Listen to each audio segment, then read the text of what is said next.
When it comes to WordPress sites being compromised, the term that we use is vectors or attack vector, which is a pretty cool sounding phrase. But what it really means is, how do they get in?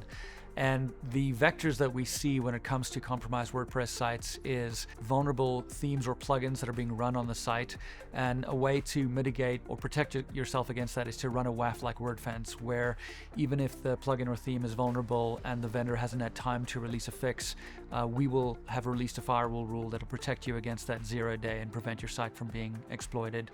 Another vector we see is admin password reuse, where if a service out there, a forum for example, is hacked, those passwords are cracked, and the attacker is brute forcing sites, trying those credentials on WordPress sites. If you don't have two-factor authentication enabled, then your site can be compromised that way.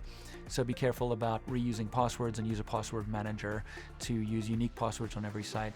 Old PHP versions is something else we see. Newer versions of PHP do a better job of securing your site and can protect you against certain vulnerabilities. Hosting account compromises, again, don't reuse passwords on your hosting account, or that can leave you vulnerable.